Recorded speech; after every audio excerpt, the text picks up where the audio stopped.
Hi everyone, welcome to my review of Yasujirô Ozu's I Was Born But. Now this is a film that I saw back in January and for the first time, and I rewatched again on Friday. It's another Ozu film, and if you've seen my Ozu films reviews, you know he's one of my absolute favourite directors. His films are so relatable, and most of them are highly moving.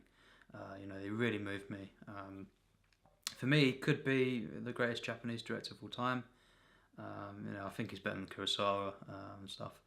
And yes, I Was Born But I had really high expectations for, back in January. Because I believe it's on the Sight and Sound poll, one of Ozu's 4 films, I believe, in the critics' top 250. The recent Sight and Sound poll. Many say it's definitely among his very best. At least top 10.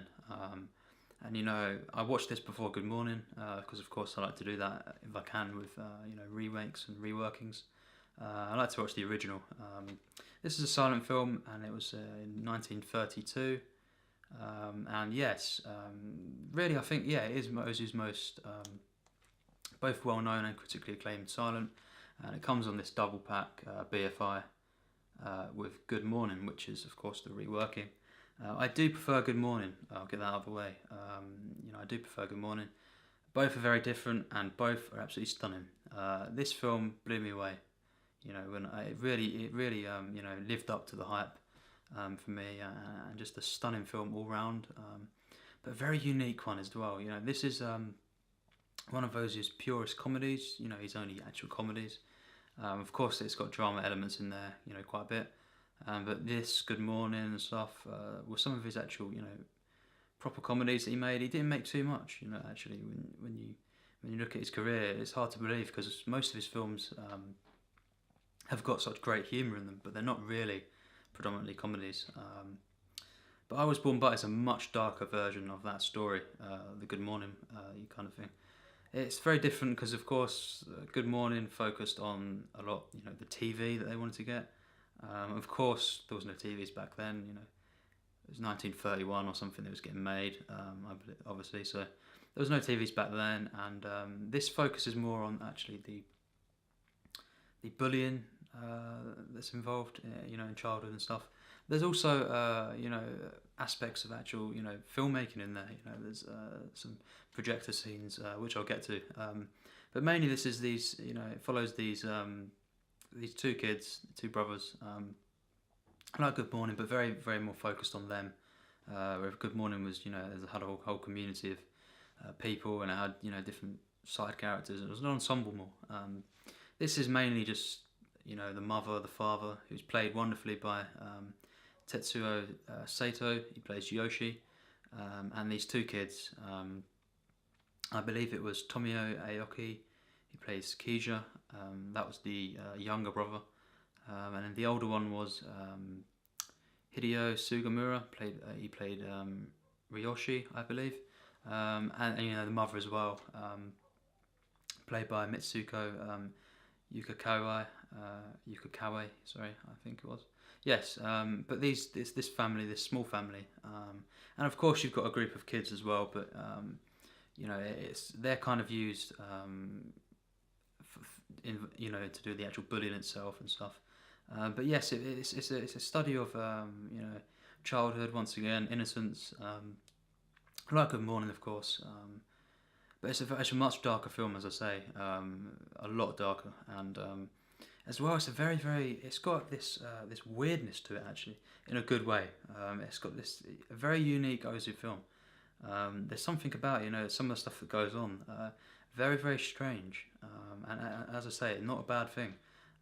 It only really adds to its charm and unique feel. But in this, the bits where in Good Morning where they did the farts. This is the version of that. The kind of things that goes on with the kids. They kind of point the gun and they pretend. The kids fall down and then they kind of try and bring them back to life. I thought, first of all, that was really unique. That was weird. Just the way that was, incorporated into it was very, very strange. But that's what happens. Children can be strange sometimes. But really, that just added to the comedy of it. It was funny. It was amusing to see. But yes, this is the mixture of the blend of the dark and the light comedy in this is done in such a way that yeah, first of all, it's perfectly balanced. I think it's always dramatic when it needs to be, and always humorous. And Ozu never you never feel him trying too hard. It's just he does it with ease, just like that. You can see he's in full control here of all the elements. And the comedy throughout this film is just so genius. The way that this was thought out, and the way it was kind of done in a natural way, with the kids, and as well the scenes, as I say, the projector scenes. Yoshi is kind of there's a scene kind of 50 minutes in where he kind of shows his group of friends this film that they made and stuff, and it's like kind of home footage stuff, and that scene, it kind of explored filmmaking and art in general, kind of thing, and that was a great scene as well, because all the kids were there as well, and it was both fascinating to see Yoshi's character and stuff with his friends, and also the kids. But yes, early on in the film, you realise that these two kids, they're not, they don't really fit in at first, and you see them going to school and stuff. Very early on, you learn that they're kind of getting bullied, kind of harassed by these kids, and it explores bullying in such a way that it's so honest, definitely, and it's got comedy in there, but it's done in such a powerful way. This really just Ozu, such a explores it in such a natural way and such an honest way, true. It's so powerful, moving, and the outcome as well. Things take a turn. It's this gang of kids, and at first the two brothers are outsiders. But I won't ruin too much what happens. But it does change. Things develop, and Ozu masterfully develops. The different acts in this film. They all have such a flow, and just the whole narrative is so absorbing. This film, you can't really take your eyes off it. It's just such an absorbing film. Just with the way that these kids act. Great acting in this film all across the board. It's just absolutely stunning acting. And you got the delivery boy as well, played by Shôichi. Kofujita, I believe. He has quite a big role, in the middle of the film in particular. He was a great character as well. This is the thing. This film has got such great characters. The father, the mother, and the two kids.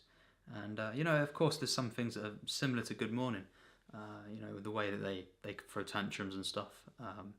But it's done in a different way, of course. And as I say, it's not the kids wanting to get TV as such. In this film, they kind of eventually they turn on their dad in some way, which I won't ruin. But this film, what it explores as well is different power struggles, relationships, at school and at work, kind of mirrored, with the kids and then the father, and it does it in such a dynamic way, that it links the two together. It basically, you could say that it's bullying and power struggles, and it's throughout the different generations, you could say, and as well, of course, just exploring, when you move to a different place and you don't feel, at ease and stuff, and you don't fit in, and I think Ozu just, masterfully explores, all of his themes once again. For me, he's never made a film that isn't really good yet, and I've seen 11 of his films, and this is one for me, one of his masterpieces. I don't think it's quite as good as Good Morning, but it's very, very different, and it's great in its own way. Really, it's quite flawless. The only thing I would say, and it's clearly not to do with the film, I believe this set, it says somewhere here, there was a newly composed score by Ed Hughes. I think that the original score was lost or something, or it's not on the transfer, and the new score in this by Ed Hughes, that would be a flaw, but of course it's not, Ozu's original score, so I can't knock it off the film, but it was, it didn't always relate to what was going on, It was sometimes distracting, I think, with the drums and stuff. In quite subtle drama scenes and stuff, and meant to be emotional parts. There still, of course, was slightly off-putting score in places. At times it's really nice, really wonderful, but it's not as good as like what I thought. I would believe Ozu would have had in his films, and clearly it's not a great score, and I think that would be a flaw for this edition. But of course I can't knock it off the film because I've not heard the actual score, and of course this was just newly composed. I don't really know what the point of that was, unless it is just lost. Which of course it'd be weird to watch a silent film without any sort of music. Cause there's never really a full silent film, is there? Silent films sometimes they've got more music and stuff than actual films. But yeah, it'd be weird to watch it basically with no music throughout. So I did choose the new score, but it was a bit distracting, as I say. But can't take it off the film. I just would like to eventually see a version that has the original score. If it's ever available. The picture quality wasn't great on this, but again, that's just the BFI ones aren't. They're not the best of transfers. Quality. Audio and video. But yes, I related completely to all the characters throughout this film. Such a moving core. The relationship between the two brothers. So true and honest, and just charming. Once again, a charming Ozu film, but very, very dark in places. And cinematography as well has a real role in this. The use of shadows and stuff, and just the framing. It's very, very dark at times. Not like A Hen in the Wind or something that I've seen. From Ozu. That's probably his darkest that I've seen. But it was dark. But luckily, it did balance out with the comedy. But it's an uplifting film at times and highly moving at times as well. And the way it comes together at the end, is stunning. Ozu just brings it all together once again. Full control of this film. The way it's directed is stunning. He really knew what he was doing. And I don't know if I'll see an Ozu film that silent film that's better than this. I've not really delved into them. There was only a few, but yes, I Was Born But is really a flawless film, and it's made it onto my favourite films list. Back in January it did. It's actually climbed a bit higher actually. Since I rewatched it, and yes, it's I can't say it's in the top 5 Ozus. But really, that's just because he's made quite a few masterpieces already that I've seen. But this would be one of them, one of the masterpieces, and an absolutely stunning film, a masterpiece, really from start to finish. And it's a shame about the actual transfer itself, the edition, and it was on DVD as well. The video wasn't great, the quality, but the really thing that bugged me was the score. I was a bit disappointed with what they'd done with that actual, that new score. But nevertheless, a masterpiece. I'll give this film 100%. Not a plus, not quite a plus. I can't give pluses to everything. This, if it was getting a plus, it would be tier 3. But it's not quite there, I wouldn't say. On my list, because that's a combination of quality and my favourites. And there's got to be a line drawn. It will get out of hand if I, give it to every 100% film I see. But this, it's a masterpiece nevertheless, and really quite flawless. Throughout the editing as well. Very, very sharp, and just as well. If you've seen Ozu post-war films, it's very, very different because he does move the camera quite a lot in this film, and it's got a different feel to it. Usually in post-war Ozus, you see very little camera movement. A lot of static shots, and places very low down.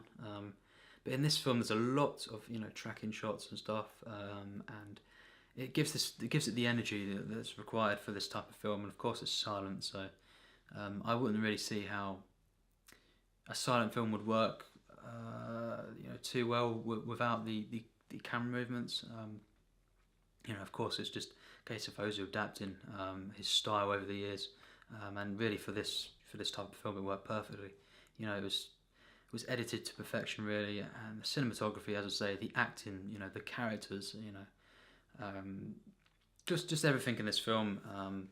Apart from that, that score that was on the transfer, this edition, everything really in this film is stunning. It explores bullying, childhood in such a way, and you just get this warmth again from Ozu, but very, very moving.